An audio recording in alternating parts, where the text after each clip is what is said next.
आज हम बात करने वाले हैं भारत के इतिहास के एक ऐसे चैप्टर की जहां एक दक्षिणी राज्य ने उस वक्त की सबसे बड़ी सुपर पावर को सीधी टक्कर दी थी। जी हां, हम बात कर रहे हैं 18वीं सदी के आखिर में हुए एंग्लो मैसूर वॉर्स की, यानी ब्रिटिश ईस्ट इंडिया कंपनी और मैसूर साम्राज्य के बीच लड़ी गई 4 जबरदस्त लड़ाइयों की। तो सवाल ये उठता है कि आखिर कैसे कैसे एक अकेला भारतीय साम्राज्य ब्रिटिश एम्पायर जैसी ताकत को 30 साल से भी ज्यादा समय तक रोके रख पाया। ये सिर्फ जीत या हार की कहानी नहीं है दोस्तों, ये कहानी है जबरदस्त हिम्मत और एक ऐसी टक्कर की जिसे भुलाया नहीं जा सकता। तो इस पूरी कहानी को समझने के लिए हम इसे 5 हिस्सों में देखेंगे।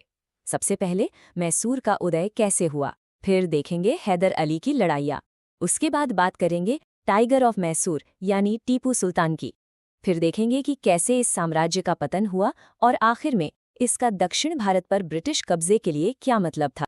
तो चलिए शुरू करते हैं बिल्कुल शुरुआत से, मैसूर के उदय से। देखिए, 18वीं सदी का समय था। मुगल साम्राज्य की पकड़ ढीली पड़ रही थी और पूरे भारत में एक तरह का पावर वैक्यूम बन गया था। और जब भी ऐसा होता है, नई ताकतें उभरती हैं। इसी मौके का फायदा उठाकर मैसूर जैसी कई रीजनल पावर्स सामने आई और इन्हीं में से एक था मैसूर। अब कहने को तो यहाँ वोडेयार डायनेस्टी का राज था, पर असली पावर थी एक बहुत ही ब्रिलियंट और एम्बिशियस जनरल के हाथ में। नाम था हैदर अली। और इसी हैदर अली ने मैसूर को साउथ इंडिया की एक बड़ी मिलिट्री पावर में बदल दिया। तो अब कहानी आती है असली टकराव पर, हैदर अली के युद्ध। हैदर अली शायद पहले ऐसे भारतीय शासक थे जिन्होंने ना सिर्फ ये समझा कि अंग्रेज कितनी बड़ी ताकत हैं, बल्कि उन्होंने उन्हें बैटलफील्ड में सीधा चैलेंज भी किया। और जैसा आप यहाँ देख सकते हैं, ये कोई 1-2 दिन की लड़ाई नहीं थी, ये 30 साल से भी ज्यादा तक चले 4 बड़े युद्धों की पूरी सीरीज थी। और हर एक जंग ने दक्षिण भारत की किस्मत को हमेशा के लिए बदल दिया। पहले युद्ध में तो हैदर अली ने सबको हैरान कर दिया।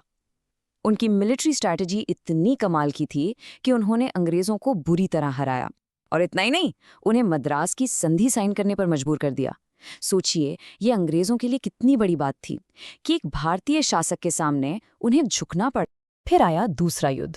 ये थोड़ा लंबा चला और इसका नतीजा भी साफ नहीं निकला। इसी जंग के बीच हैदर अली की मौत हो गई और कमान संभाली उनके बेटे टीपू सुल्तान ने। टीपू ने लड़ाई को जारी रखा और आखिर में ये युद्ध मैंगलोर की संधि पर खत्म हुआ। मतलब एक तरह से मामला बराबरी पर छूटा। और यहीं से मैसूर की कहानी में एक नया और भी ज्यादा जबरदस्त चैप्टर शुरू होता है। ये दौर था टाइगर ऑफ मैसूर का, यानी टीपू सुल्तान।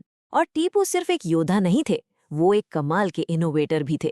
टीपू का कैरेक्टर कैसा था, ये उनकी एक मशहूर बात से पता चलता है। भेड़ की तरह 1000 साल जीने से बेहतर है शेर की तरह एक दिन जीना।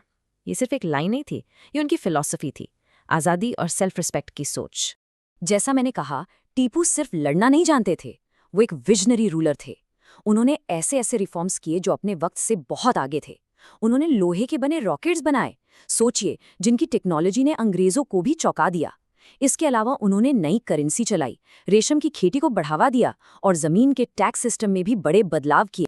लेकिन जाहिर है, टीपू की ये बढ़ती ताकत अंग्रेजों के लिए एक बहुत बड़ा खतरा थी।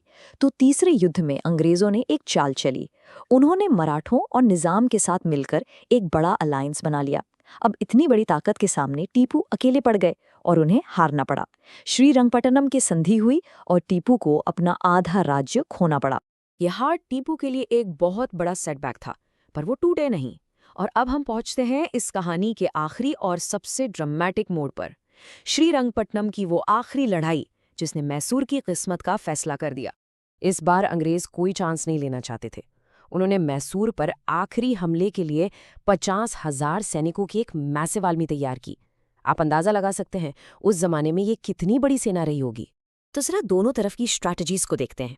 एक तरफ थे टीपू, जो अपनी मजबूत राजधानी श्रीरंगपट्टनम के किले और अपने फेमस रॉकेट्स पर भरोसा कर रहे थे।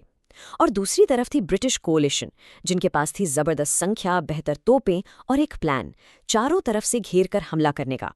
और फिर साल 1799 में ये घेराबंदी अपने अंजाम तक पहुंचे। अपनी राजधानी की दीवारों की हिफाजत करते हुए टीपू सुल्तान बहादुरी से लड़ते हुए मारे गए और उनकी मौत के साथ ही मैसूर का वो 30 साल लंबा रेजिस्टेंस भी खत्म हो गया। तो चलिए अब आखिरी हिस्से पर चलते हैं और देखते हैं कि इस पूरी कहानी का नतीजा क्या हुआ। देखिए, मैसूर की हार सिर्फ एक राज्य की हार नहीं थी। ये साउथ इंडिया में ब्रिटिश राज के लिए एक टर्निंग पॉइंट था, एक बहुत बड़ी जीत थी। तो इसके नतीजे क्या हुए? बहुत गहरे। सबसे पहले दक्षिण भारत में ब्रिटिश सुप्रेमेसी को अब कोई चैलेंज नहीं कर सकता था। दूसरा, मैसूर साम्राज्य को टुकड़ों में बांट दिया गया। तीसरा, वॉडियार डायनेस्टी को एक छोटे से राज्य के पपेट रूलर्स के तौर पर वापस बिठा दिया गया। एक दिलचस्प बात यह भी है कि मैसूर की एडवांस्ड रॉकेट टेक्नोलॉजी को अंग्रेजों ने स्टडी किया और यूरोप में अपनाया। और शायद सबसे बड़ी बात, टीपू सुल्तान हमेशा के लिए एंटी कॉलोनियल रेजिस्टेंस का एक लेजेंड बन गए। तो आखिर में हम इसी सवाल पर लौटते हैं, मैसूर के इस जबरदस्त रेजिस्टेंस की असली लेगेसी क्या है? क्या ये सिर्फ एक हारी हुई लड़ाई की कहानी है, या फिर ये भारत के फ्रीडम स्ट्रगल के लिए एक इंस्पिरेशन है? ये एक ऐसा सवाल है जो आज भी हमें सोचने पर मजबूर करता है। अगर आप इसी वीडियो के बेस्ट क्वालिटी नोट्स चाहते हैं तो इस टेलीग्राम चैनल को ज्वाइन करें। चैनल का लिंक डिस्क्रिप्शन बॉक्स में दिया गया है और इसे अपने उन दोस्तों के साथ शेयर करें जो आपकी तरह सीरियस प्रिपरेशन कर रहे हैं।